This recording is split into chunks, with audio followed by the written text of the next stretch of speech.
Please help me welcome Dr. Jim Lockard.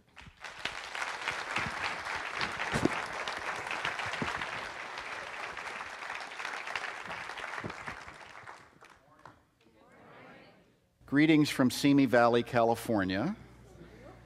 People say, where's that? It's about half a mile past reduced speed.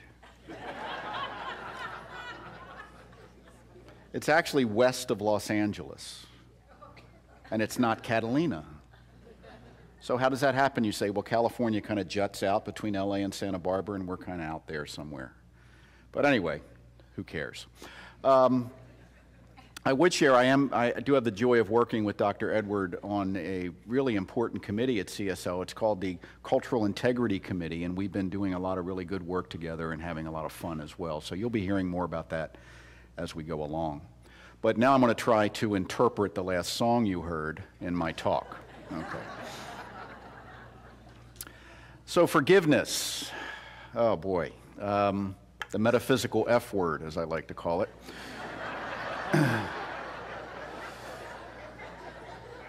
Everybody agrees that forgiveness is a good thing, but all of us have something that we're kind of holding in reserve that we're not letting go of.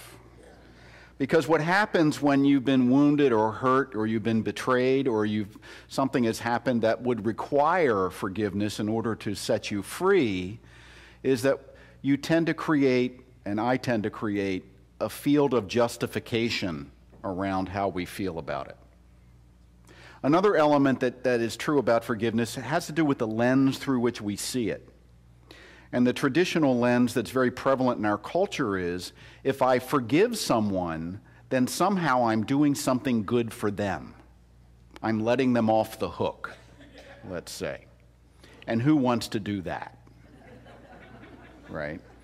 So what I'm talking about, and I'm sure you're exploring this month as it's your monthly theme, is how do we frame this idea of forgiveness in a science of mind, new thought, metaphysical context that allows us to look at it from a sacred perspective, but also from a psychological perspective. So let's move forward and see what we have here.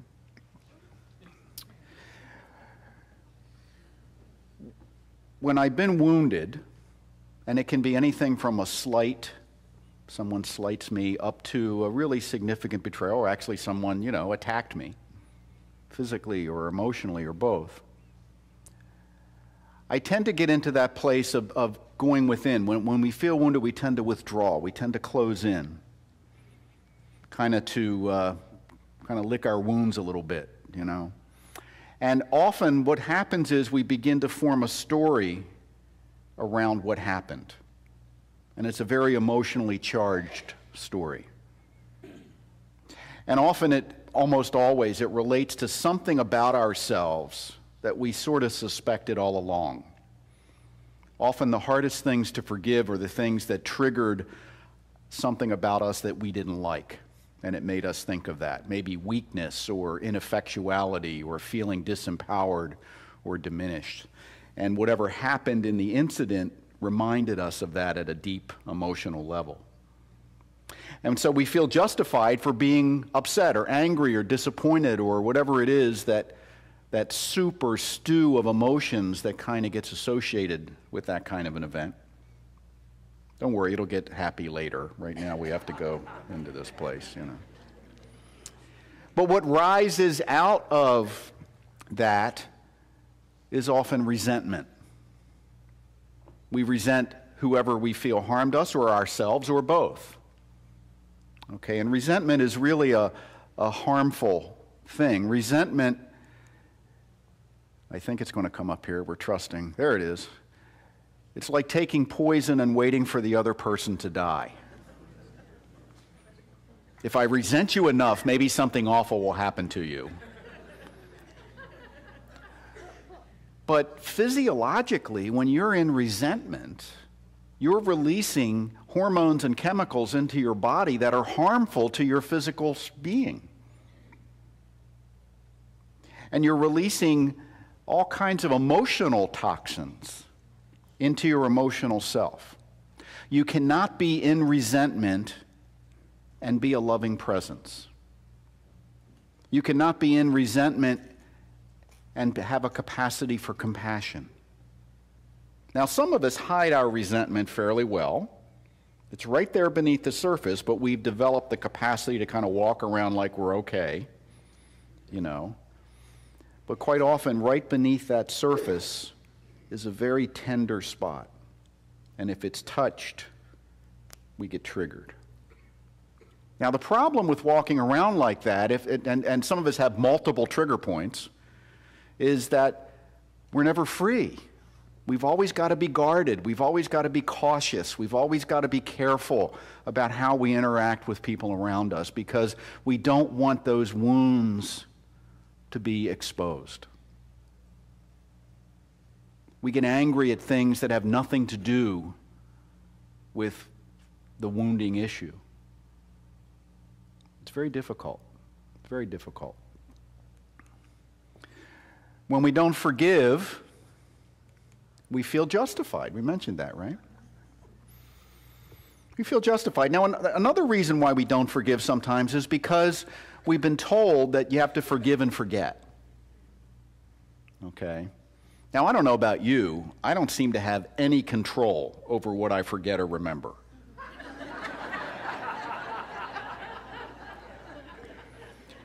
Because I forget a lot of stuff I'd like to remember, and I remember a lot of stuff I'd like to forget. And I bought a book on improving your memory, but I forget where I put it. And I find that my wife and I have different versions of remembering. You see, we're in a mixed marriage, a man and a woman. And sometimes I don't think that's natural.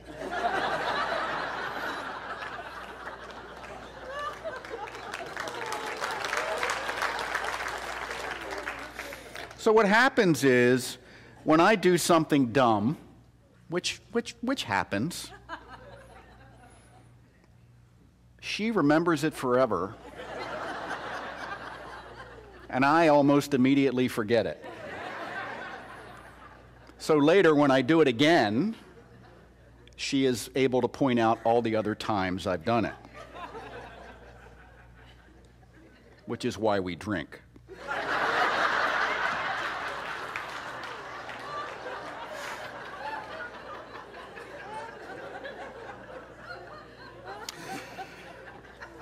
But I find sometimes that when this process is going on, I feel justified in being angry at her, and she feels justified in being angry at me, not necessarily because of what's happening now, but because of what it's triggering from our past patterns.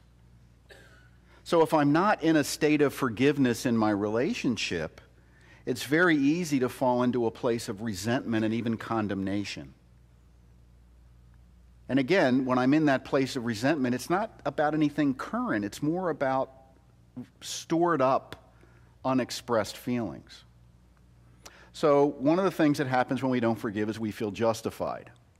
Another thing is we suffer. The person that doesn't forgive suffers because you're carrying around. See, I don't think we carry emotion. I think we carry the trigger points for emotion. And when the trigger point is activated, a new emotion that's just like the old emotion shows up. I don't think we store emotion, but we store memory.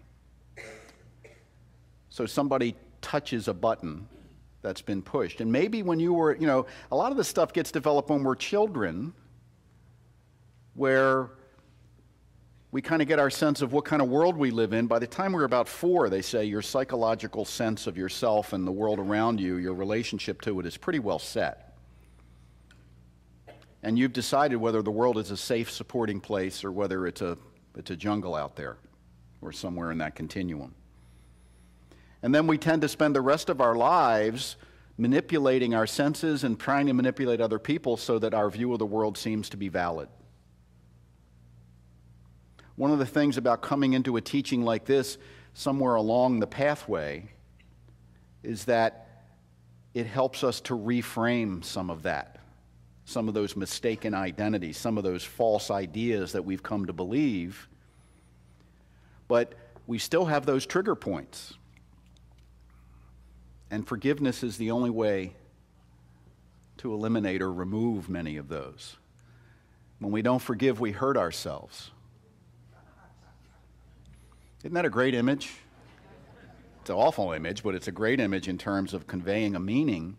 Do you ever do that to yourself? Beat yourself up over something? Put yourself in harm's way because you feel you don't deserve something in your life? We have a little game we play at our community. If someone comes up to me, or what comes up to anybody now, because it's kind of spread out, and they say, "I'm sorry," I'm sorry, I didn't mean to bump into you. I say, "You're not sorry. You're magnificent beyond measure.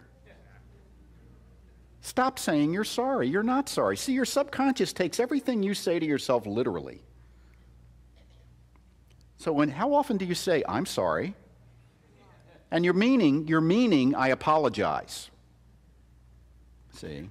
You're not really affirming that you're sorry, I hope, I trust. And if you are, stop it. Don't affirm that you're sorry. Don't affirm that you are anything that you don't want to see yourself as. It's a little thing.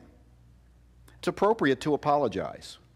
It's not appropriate to say you're sorry, yet the social convention, see, we have a lot of social conventions that don't serve us, that keep the stuff we need to reveal hidden and cause us to feel diminished. And that's just one of them. Stuart Wilde, I heard him give a talk one time, and he talked about a convention that he wanted to start. Social convention was when you did something that harmed someone, and ultimately, metaphysically, we know you can't harm anyone else and no one can harm you, but you know what I mean. You step on their toe or something. That instead of saying, "I'm sorry, I apologize," you just acknowledge what you did. You say, "I stepped on your toe. Love me."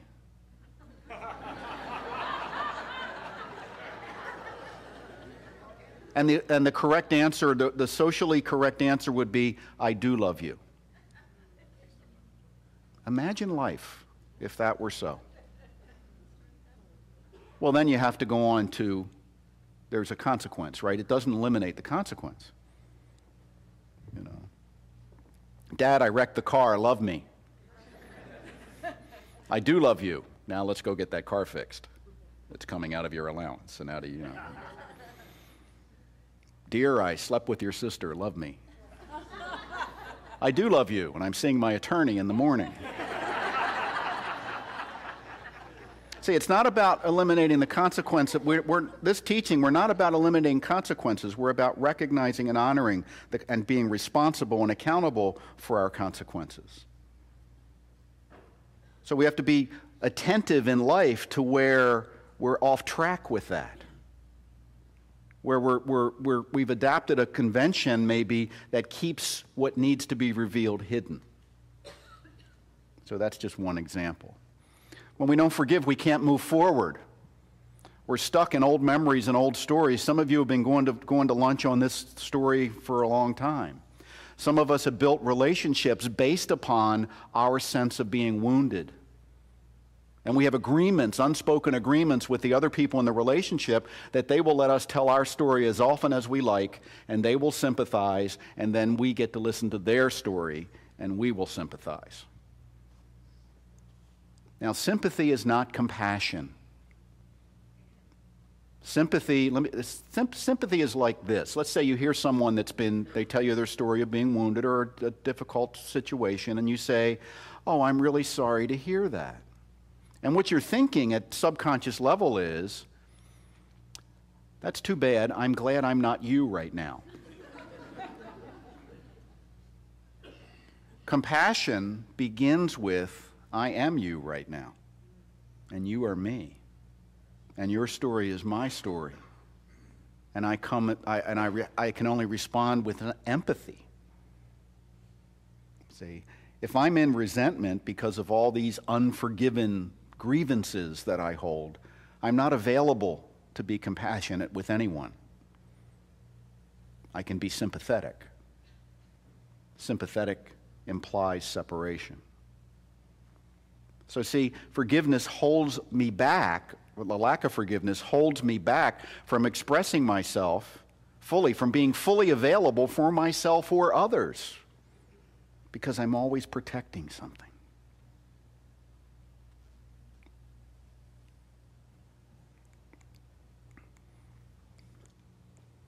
There we go. When we do forgive, we're free. I was told that was a typical Santa Rosa couple.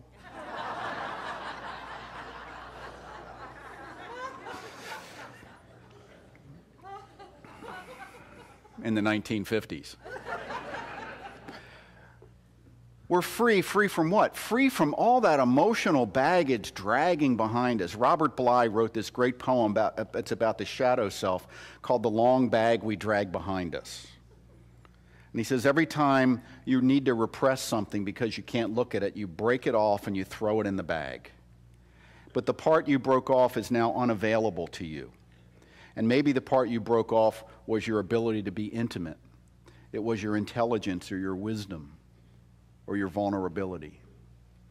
And it's in the bag. And after a while, the bag gets so heavy, you can't move forward anymore. So what's required to reintegrate those parts of ourselves that we have repressed and denied is forgiveness. The capacity to say, I'm ready to move on. I'm ready to accept full responsibility for my own experience of this. I can't blame someone else for what I'm experiencing. As Louise Hay, the great teacher Louise Hay says, blame is always off the track. It doesn't mean I want to have them in my life anymore. It may not be safe to have that person in your life. It may not be desirable in any way. Hey, they may have been a stranger. You didn't even know them.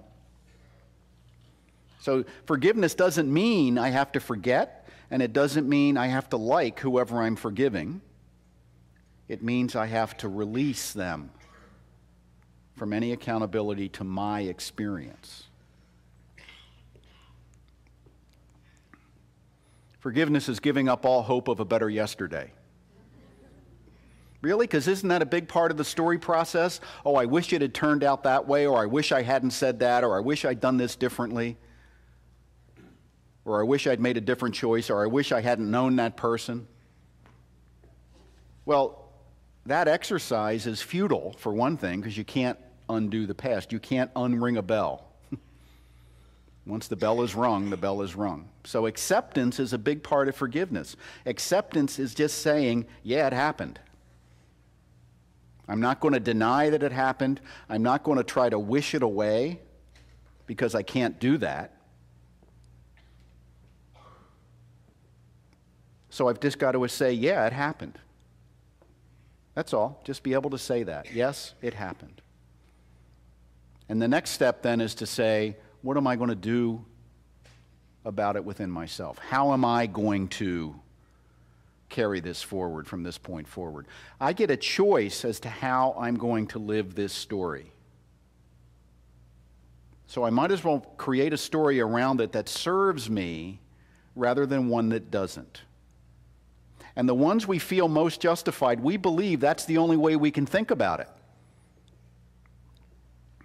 But maybe the worst thing that ever happened to you puts you on a pathway that would have been unavailable to you otherwise. You have no way of knowing whether that's true or not. So, hey, we're making it up anyway. We might as well make up something that works, something that serves, something that carries us forward toward who we would choose to be in the world. Our founder, Dr. Holmes, said, the person who is to succeed will never let his mind dwell on past mistakes. He will forgive the past in his life and in the lives of other people. If he makes a mistake, he will at once forgive it. See, my wife and I made a determination in our relationship. Now, I have to say, I did have a 25-year internship before this marriage. But as we entered this marriage, the intention was to do it as consciously as we could. And part of that was to agree to be in a continual state of forgiveness for ourselves and each other. Doesn't relieve any responsibility. In fact, it amplifies accountability and responsibility. But it means we don't hold grudges. See, in my past marriage, we had an agreement not to go to bed angry. Anybody ever do that? Yeah. One time we stayed up for 4 months.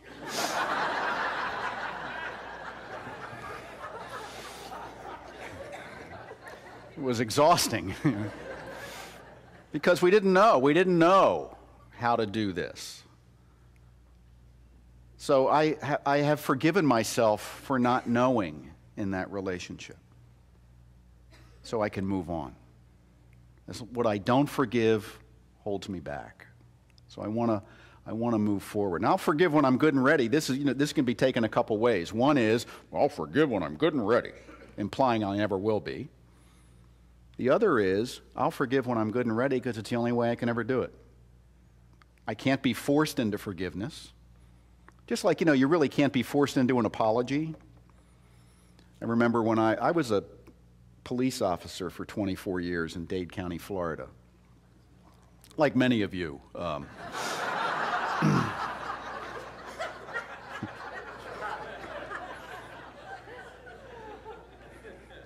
So I've seen some stuff. Okay. And I was there during all the Miami Vice days and all that stuff. But what I noticed there, because one of the big values to me of that was I got to see other people have problems that I didn't then need to have.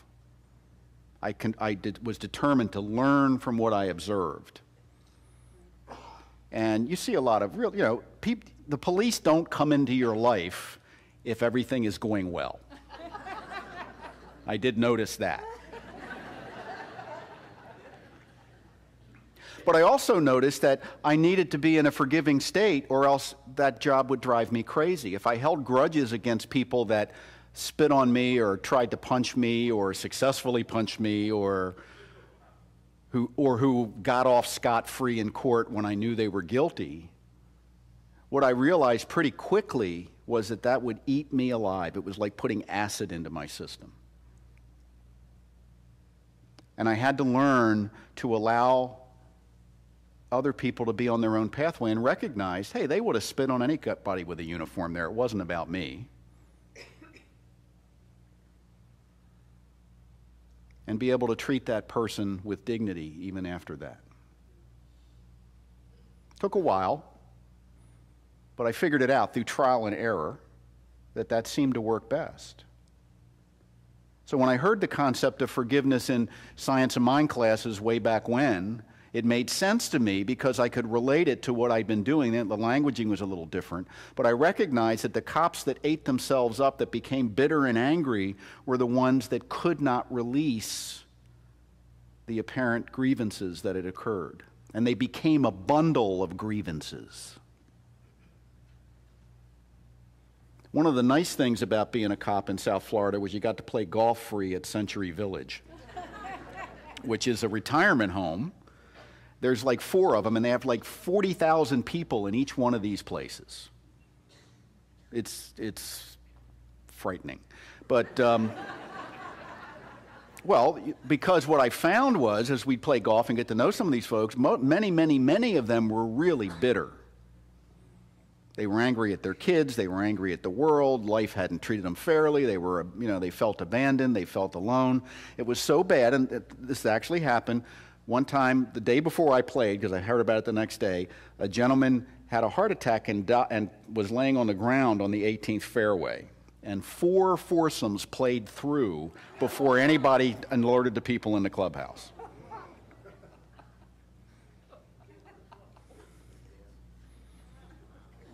Doesn't make you look forward to old age, does it? But see, what I came to realize was the anger that the folks were carrying around, the bitterness.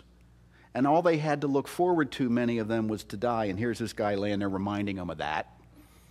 So they resented him. He did pass away, by the way. Well, if you got to go, a golf course isn't really a bad place, right? But that bitterness, see, that bitterness is a result of a harvest of unforgiveness.